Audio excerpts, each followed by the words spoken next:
ताकत को हमें समझना हो। ये समझने के लिए इल्मी शऊर चाहिए, ग्रेजुएशन, क्वालिफिकेशन, पढ़ाई लिखाई चाहिए। और हम आज खिचड़ा, कल मलीदा, परसों शरबत, फिर बिरयानी, हजरत का उर्स आया, किबला का उर्स आया, काबा का उर्स आया, ढोल बजाओ, नाचो कूदो, खूब गाओ, जुलूस निकालो, जिंदाबाद जिंदाबाद। बुद्धू मियां, दुनिया से पंगा लेने के लिए आपके पास अकल होनी चाहिए। अकल, आपका बिजनेस सब छीना जा रहा है, आपने इसके तहफ्फुज़ो बका के लिए क्या कोई यूनिटी बनाई कि मुस्तकिल तौर पर मुनज़्ज़म होकर के हम अपने तहजीब का, तमद्दुन का, धंधे का, बिजनेस का, मकान का, दुकान का, जमीन और जायदाद का तहफ्फुज़ कैसे कर सकते हैं? कोई सिस्टमैटिक निजाम आपके पास है?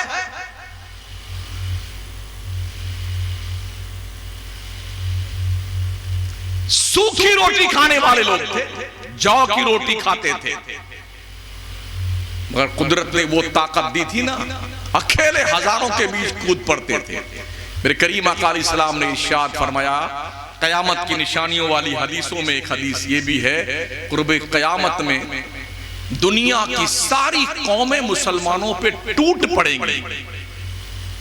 तो साहबी ने अर्ज किया, या रसूलल्लाह क्या उस वक्त मुसलमान नहीं होंगे? तो हुजूर इस्लाम ने कहा मुसलमान तो बहुत होंगे। अब फिर हुजूर ऐसा क्यों होगा? कहा उनके दिल में अल्लाह वहन पैदा कर देगा। साहबा ने कहा या रसूलल्लाह ये वहन क्या होता है जो मुसलमान के दिल में पैदा होगा? तो हुजूर फरमाते हैं कि मौत से नफरत, जिंदगी से मोहब्बत, ये मुसलमानों में पैदा हो जाएगी। तो मौत के डर के मारे मैं तो नहीं जाऊंगा, मर जाऊंगा मर जाऊंगा। आज ये है कि नहीं है? मुसलमान मौत से डरता है, जिंदगी बहुत अजीज है,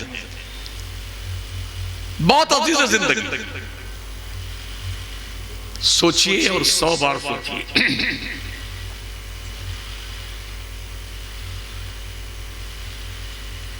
याद रखना, दुनिया ताकत की जबान समझती है, वो ताकत आपके पास नहीं रह गई। ताकत यूनिटी से आती है। 4-5 घर का मुसलमान का गांव है, वहां भी 3 सोच के लोग, 100 घर मुसलमानों के हैं, 15 इधर जा रहे हैं, 15 इधर जा रहे हैं, 20 इधर जा रहे हैं, 40 इधर जा रहे हैं। नहीं, एक मुद्दे पर एकजुट होकर के कलमा एक, रसूल एक, खुदा एक, किबला और काबा एक, कुरान किताब एक, मगर हम है इस बात को समझने को तैयार नहीं।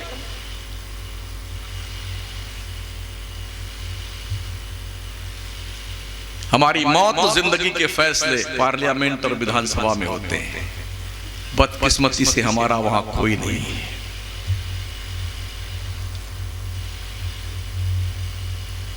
मुसलसल 70 साल से मुसलमानों को जानबूझकर नेगलेक्ट किया गया है, बंधुआ मजदूर की तरह हमसे ओट लिया गया है, हमें दिया कुछ नहीं गया।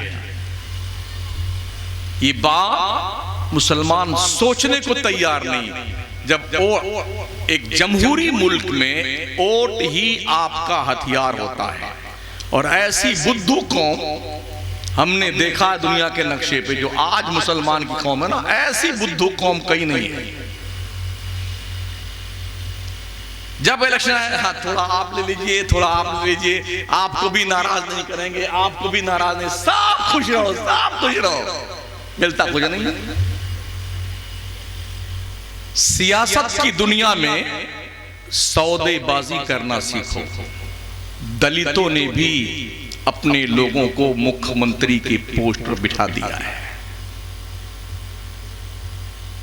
ठीक है ना।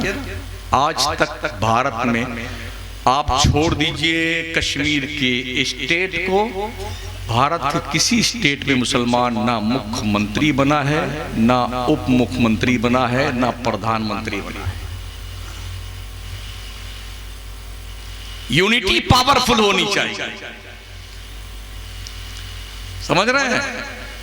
जब कोई मुश्तरका हुकूमत बनती है ना, तो जिसके पास एक भी सीट होती है बहुत कीमत उसकी होती है। हमारे उत्तर प्रदेश में भी देखा, दूसरे स्टेट में हम भी मीडिया पर नजर रखते हैं।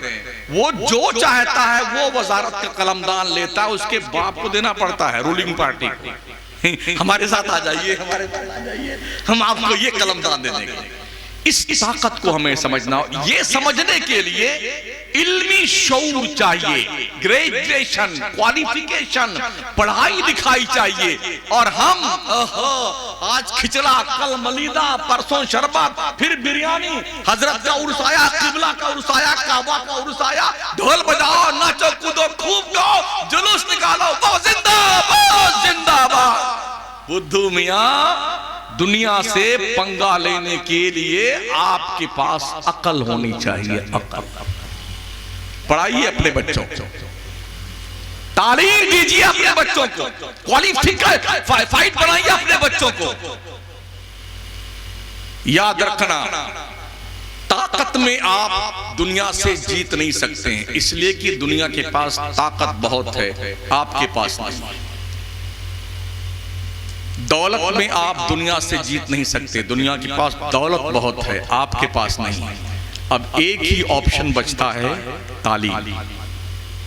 ये वैसा हथियार है ना, इस हथियार पर आप अपने किस्मत को आजमाइए और मेहनत कीजिए।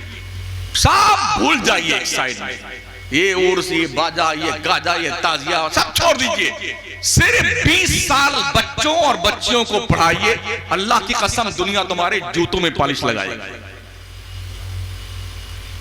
बहुत डॉक्टर हमारी जमात में, बहुत प्रोफेसर, लेक्चरर, लॉयर, इंजीनियर बहुत हो गए। अब IAS अफसर बनाइए, IPS अफसर बनाइए, आधी रोटी खाइए, बच्चों को पढ़ाइए। ये महाराणा के सादात का बोला हुआ सेंटेंस है। तालीम के जरिए से ही दुनिया में आप तरक्की पजीर हो सकते हैं। अगर आपकी कौम का एक IAS अफसर बनता है, 5 लाख पर भारी होता है एक बंदा। हमारे यहाँ इतने मदरसे हैं, एक गांव में 10-10 मदरसा। मुरादाबाद के इलाके में तकरीर करने हम गए, जहां पर वो बिच्छू और गधे का करामत वाला मामला है, अमरोहा। हाँ, अमरोहा हजरत। एक महल्ले में 5 मदरसा, दो मौलवी लड़ गए, एक दूसरा मदरसा पैदा हो गया, फिर 2 लड़ गए, तीसरा, 5 मदरसे एक महल्ले में। बताया हमें ये गया कि हर मदरसे में 10-10, 15-15 बच्चे हैं, तो 10 बजे तो ये पढ़ते हैं ये, और 10 बजे के बाद कुरान खानी की टीमें बनी हुई हैं। कुरान की पेटी लेके उस सेंट के यहाँ, उस सेंट के यहाँ, उसके अब्बा को बख्शवा रहे हैं, उसकी अम्मा को बख्शवा रहे हैं, उसके कब्र पे फातिहा पढ़ रहे, तेरी ऐसी की तैसी, तेरा सत्यानाश हो। मैंने वहां भी कहा था, बेहूदो, तुम्हें तुम्हारी अकल मारी गई है। ये बच्चे कुरान खाने के लिए आते हैं, इनकी जिंदगियां बर्बाद करते हो मौलवी और आलिम और हाफिज के नाम पर। चंदा कर रहे हैं, धंधा कर रहे हैं, मौत से खा रहे हैं। जब कोई नहीं मिलता है तो कौम को दिखाने के लिए किराए पर हाफिज जी को लेके आते हैं, पगड़ी बंधवाने के लिए। 4-5 हाफिज ले आएंगे, वो आकर के वो समझता है कि यहाँ भी एक जोड़ा कपड़ा मिल जाएगा, जुब्बा मिल जाएगा, अमामा शरीफ मिल जाएगा, कुछ नजराना शरीफ मिल जाएगा, तो यहाँ भी पगड़ी बंधवा लिया, वहां भी बंधवा लिया। कुछ ऐसे हाफिज हैं स्पेशली जो 10-10 जगह पगड़ियां बंधवाते हैं। इस तरह से हमारी कौम का पैसा भी बर्बाद होता है, कौम के बच्चों का भविष्य भी दांव पे लगा हुआ है, टाइम बर्बाद होता है, और रिजल्ट नॉनसेंस। बंद कीजिए बकवास, सोचिए और 100 बार सोचिए कि आपने करना क्या है। बचाइए अपने आप को। बहुत सारे मौलवी भी जो है सीना पीटते हैं, मरसिया पढ़ते हैं, मौलवी भी बोले हम सैयद साहब हैं। फिर क्या फरमाते हैं? हजरत अली के बारे में हुजूर ने फरमाया, मन कुंतो मौला फाली मौला या फहाजा अली मौला। इसका मतलब हुजूर ने हजरत अली को खिलाफत दे दी। कोई अपने असली बाप की औलाद है तो मुझे इसका रेफरेंस बता दे कि इसमें कहां लिखा हुआ हजरत अली को खिलाफत दी गई। कहां लिखा हुआ? सिहाह सित्ता की 6 हदीस की किताब में। इसके अलावा जितनी भी किताबें हदीस की, उसके अलावा कुरान शरीफ में कहां लिखा हुआ है कि इस हदीस का मतलब होता है हजरत अली को खिलाफत अव्वल दी गई? 100 नहीं, 1000% झूठ, ओनली झूठ है और कुछ नहीं। पता है तुम्हें हुजूर ने कभी इरशाद फरमाया? मेरे नबी हज करने आए, हजरत अली कहीं जंग करने भेजे गए। जंग के मौके पे जहां पर जंग करने गए थे, हजरत मौला अली करमल्लाहु ताला वजहुल करीम, अल्लाह ने उन्हें फतेह दी। तो जो माले गनीमत हाथ आया उन्होंने तकसीम किया। तो लोगों ने ये ऑब्जेक्शन किया हजरत अली पर कि हजरत अली ने हमारे साथ इंसाफ नहीं किया। ये लोगों का एतराज था हजरत अली के बारे में, जबकि ऐसी तवक्को हजरत अली से कोई सुन्नी नहीं करता। हजरत अली उस जात का नाम है जो शहरे मदीना इल्म के शहर के दरवाजे हैं, हुजूर के दामाद हैं। ये वो अली हैं जो निगहे इंतखाब मुस्तफा है। ये वो अली हैं जिनका इंतखाब कुदरत ने सैयदा फातिमा ज़हरा के लिए किया है। ये वो अली, उनसे कभी ऐसा किरदार मुमकिन ही नहीं था कि वो नाइंसाफी करेंगे। तो लोगों की ये चे में गोइयां जो है हुजूर तक पहुंची, और हजरत अली ने क्या सोचा कि जल्दी से ये सारा मामला करके हम भी चलते हैं और हुजूर के साथ मिलकर के हम भी हज अदा कर लें। तो हुजूर की मुलाकात जहां पर हजरत अली से हुई रास्ते में, तो ये खबर हुजूर तक पहुंच गई थी कि लोगों ने ये शकों को शुबहात पैदा किए हैं और हजरत अली के बारे में ये ऑब्जेक्शन किया है। उस वक्त मेरे नबी ने हजरत अली का हाथ पकड़ा अपने हाथ में और ऊपर उठाया, फरमाते मन कुन्तु मौला फअलियुम मौला। मतलब ये कि ओ बदगुमानी करने वालों, अली पर नाइंसाफी का इल्जाम लगाने वालों, अगर तुमने अली पर इल्जाम लगाया तो ये इल्जाम अली पर नहीं है, ये इल्जाम तुम्हारे नबी पे आता है। जिसका अली, जिसका मैं मौला हूं उसका अली मौला है। ये पस मंजर था इस हदीस को बयान फरमाने का। मगर बुद्धू छा चाय पीने वाले मौलवी पीर पाखंडी, इनका इसका मतलब होता है हज़रत अली को हुजूर ने खिलाफत अव्वल दे दी है। जाहिल कहीं के।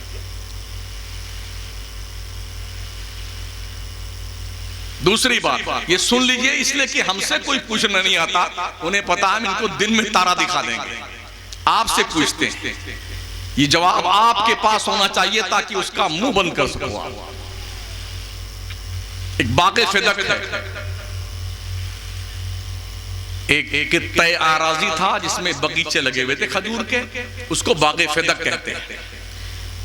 उसके बारे में राफजी लोग और इस दौर के कुछ सैयद कहे जाने वाले नीम राफजी लोग, हाँ बहुत सारे सैयद पगला गए हैं, आधा तीतर आधा बटेर हो गए बेटे, हाँ आधा सुन्नी आधा टुन्नी यूं हो गए की मोहब्बत में। अल्लाह का शुक्र है हर सुन्नी अहले बैत को अपने दिल में रखता है।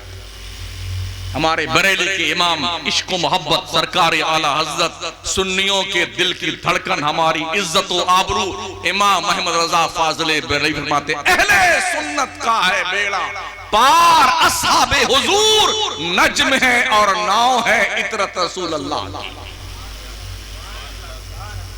हमारे एक हाथ में अहले बैत मुस्तफा का दामन है, एक हाथ में सहाबा मुस्तफा का दामन। ये दोनों हमारी दोनों आंखें हैं। तो अर्ज में कर रहा था बाग़े फिदक का मामला, उस बगीचे का। हुजूर के इंतकाल के बाद सैयदा फातिमा ज़हरा ने यह दावा पेश किया था कि यह बाग़े फिदक हमको दिया जाए, जबकि हुजूर इस्लाम की सरी हदीस है, हम नबियों की जमात जो कुछ भी पैसा दौलत छोड़ते हैं वो किसी की वरासत उसमें जारी नहीं होती है। कोई हमारे माल और प्रॉपर्टी का वारिस नहीं होता। हम जो छोड़ते हैं वो अल्लाह के बंदों पे सदका होता है। जब ये हदीस सैयदा फातिमा ज़हरा को बताई गई तो उन्होंने दस्तबरदारी कर ली। उस वक्त तक ये हदीस सैयदा फातिमा ज़हरा तक नहीं पहुंची थी। जब हुजूर की हदीस पहुंच गई उन्होंने हाथ खींच लिया। अब इसका आरोप क्या लगाते हैं ये कठमुल्ले लोग, आधा तीतर आधा बटेर, मौलवी पीर सैयद, जो आधा शिया आधा सुन्नी आधा टुन्नी, ये सब मिलकर के, और राफिजी लोग के अबू बकर सिद्दीक ने, उमर फारूक ने जबरदस्ती उस प्लॉट पे, उस आराजी पे, बागे फिता पे कब्जा कर लिया और फातिमा ज़हरा को उनका हक नहीं दिया। तवज्जो कीजिए, बाप की प्रॉपर्टी में क्या सिर्फ बेटी का हक होता है? अगर शौहर ने बीवियां छोड़ी हैं तो क्या उनका हक नहीं बनता है? क्या हुजूर के इंतकाल के बाद हजरत हफ्सा नहीं थी, अम्मा आयशा नहीं थी? क्या हुजूर के इंतकाल के बाद हजरत उम्मे सलमा नहीं थी? कई अज़वाजे मुत्तहरात उस वक्त जिंदा थी। तो अगर फातिमा ज़हरा ने यह दावा किया था बागे फिदक का, तो उन बीबियों ने दावा क्यों नहीं किया? जो सूरदास लोग, पागल लोग सैयदा फातिमा ज़हरा के नाम वो प्लाट 1450 साल के बाद आज अलाट करवाना चाहते हैं, उन बुद्धुओं को कह दो तो इस प्लाट में तो सरकार की बीवियों का भी हक था, सरकार की बीवियों का भी तो हक था, उनका नाम क्यों नहीं लेते हो? सिर्फ फातिमा ज़हरा का हक तो था नहीं उसे। और सिर्फ फातिमा ज़हरा क्यों, हुजूर की 4 बेटियां थी, उनका नाम क्यों नहीं लेते? हजरत रुकैया, हजरत उम्मे कुलसूम, हजरत ज़ैनब, हजरत फातिमा, ये 4 बेटियां थी ना हुजूर की। तो तन्हा फातिमा ज़हरा के लिए बागे फितक का मुतालबा करना जुनून और पागलपन के सिवा कुछ नहीं। इसे याद रखिएगा। नबी की हदीस मुबारका का मफ़हूम है, हम नबियों की जमात कोई वरासत नहीं छोड़ते। जो हमारा माल बचता है हमारे इंतकाल के बाद, उसमें वरासत जारी नहीं होती है, वो अल्लाह के बंदों पे सदका होता है। तो फिर दावा करना ही बातिल। अब आओ बोले